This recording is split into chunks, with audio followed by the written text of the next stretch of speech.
जय माता दी दोस्तों, आप सभी को आने वाली नवरात्रि की हार्दिक शुभकामनाएं। माता रानी आप सभी पर अपना आशीष बनाए रखें। दोस्तों, हमारे चैनल सतयुग ज्ञान में आप सभी का बहुत स्वागत है। आज की इस वीडियो में जानेंगे हम नवरात्रि की पूजा विधि। अगर आपको हमारे वीडियो पसंद आ रहे हैं तो प्लीज इन्हें लाइक और सब्सक्राइब करना ना भूलें और नीचे बेल आइकन को क्लिक करें ताकि आपको हमारे वीडियो के नोटिफिकेशंस मिलते रहें। चलिए दोस्तों, शुरू करते हैं आज का वीडियो। नवरात्रि एक संस्कृत का शब्द है जिसका अर्थ होता है 9 रातें। इन 9 रातों और 10 दिनों के दौरान शक्ति देवी के 9 रूपों की पूजा की जाती है और 10वां दिन दशहरे के नाम से प्रसिद्ध है। नवरात्रि के इन 9 दिनों में देवी शक्ति के अलग अलग रूपों की भक्तजन उपासना करते हैं। धार्मिक मान्यताओं के अनुसार इन दिनों व्रत रखने का काफी महत्व माना गया है। कहा जाता है इन दिनों माँ भगवती अपने भक्तों पर बहुत कृपा बरसाती हैं। तो आइए जानते हैं नवरात्रि के इन पावन दिनों में कैसे करें पूजा जिससे देवी माँ आपसे प्रसन्न हो। आप श्रद्धा पूर्वक इस पूजा विधि को करें। नवरात्रि के पहले दिन घट स्थापना यानी कलश स्थापना की जाती है, जिससे घर में सकारात्मकता का वास होता है। सकारात्मक ऊर्जा यानी पॉजिटिविटी। दोस्तों, अगर आपको नहीं पता है कि कलश स्थापना कैसे की जाती है तो आप हमारा एक दूसरा वीडियो देखें जिसमें हमने बहुत डिटेल में कैसे नवरात्रि में करें कलश स्थापना बताया हुआ है। उसका लिंक मैं आपको डिस्क्रिप्शन बॉक्स में भी दे रही हूँ। नवरात्रि के दिन जब कलश स्थापना करते हैं तो इसी के साथ कई लोग घर में अखंड ज्योति भी जलाते हैं।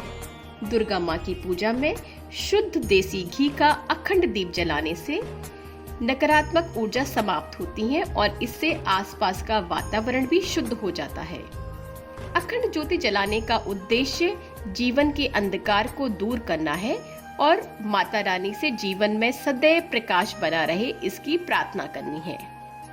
वहीं नवरात्रि के दौरान जलाए जाने वाले दीपक यानी अखंड ज्योति को जलाने के कुछ नियम हैं जिनका पालन करना हमें बेहद जरूरी है ताकि हमें मनवांछित फल की प्राप्ति हो सके। आमतौर पर लोग पीतल के दीप पात्र में अखंड ज्योत प्रज्वलित करते हैं। यदि आपके पास पीतल का पात्र नहीं है तो आप मिट्टी के दीप पात्र का इस्तेमाल करें। अगर मिट्टी के दीप पात्र में अखंड ज्योति जलाने से पहले दीप पात्र को 1 दिन पहले पानी में भिगो दें और पानी से निकालकर उसे साफ कपड़े से पोंछकर सुखा लें।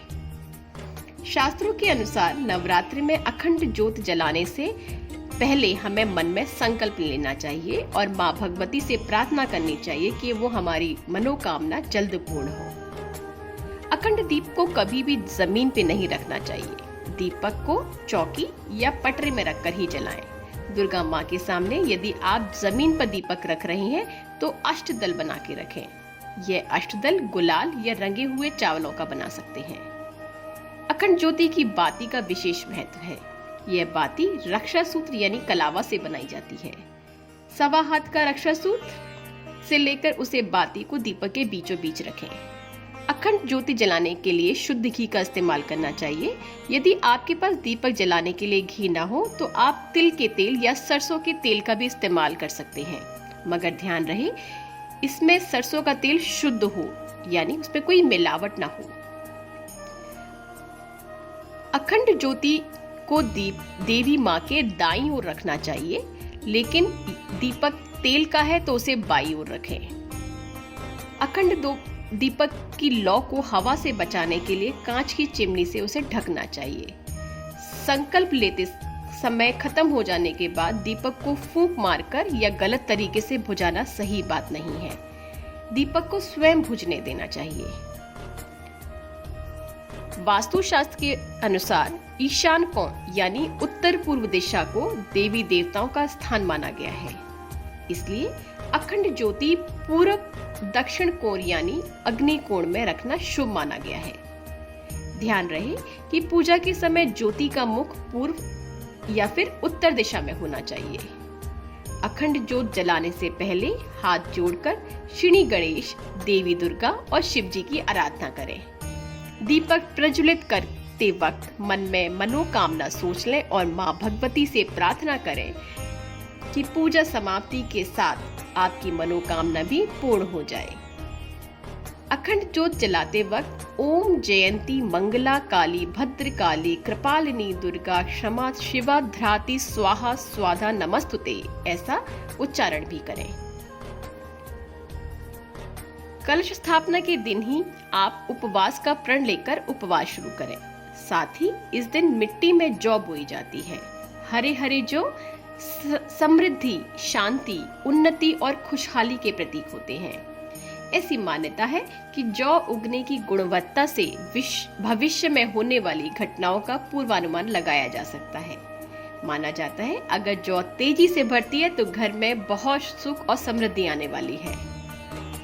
वैदिक काल से ही किसी भी शुभ कार्य या पूजा अनुष्ठान के दौरान घर के प्रवेश द्वार पर आम या अशोक के ताजे हरे पत्ते से बंधनवार लगाई जाती है।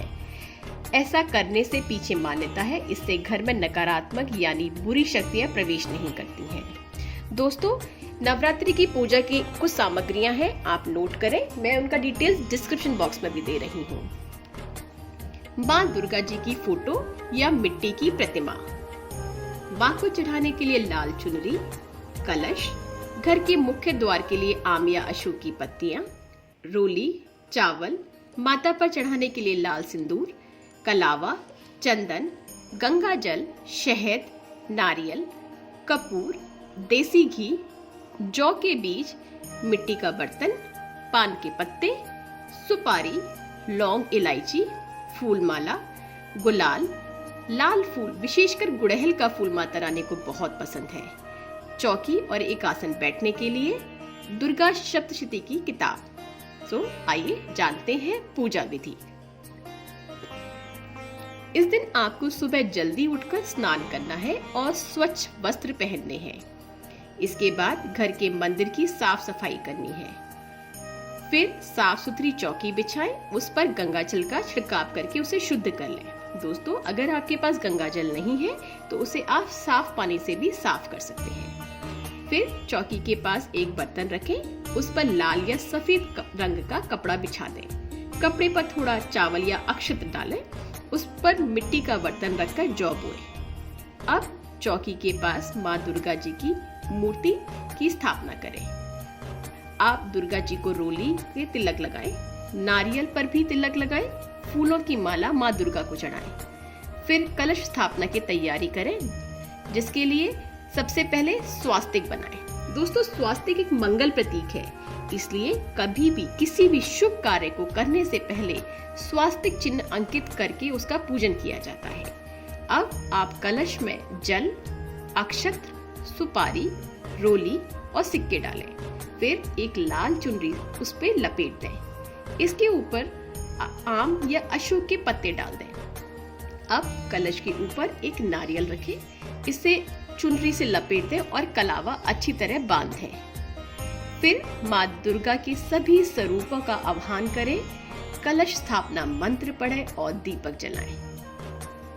आप दुर्गा सप्तशती का भी पाठ कर सकती हैं। दोस्तों, आप सभी पर माता रानी अपनी कृपा हमेशा बनाए रखें।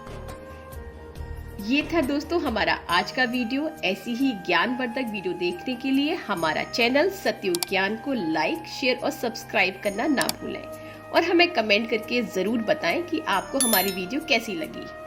फिर मिलेंगे दोस्तों एक नई वीडियो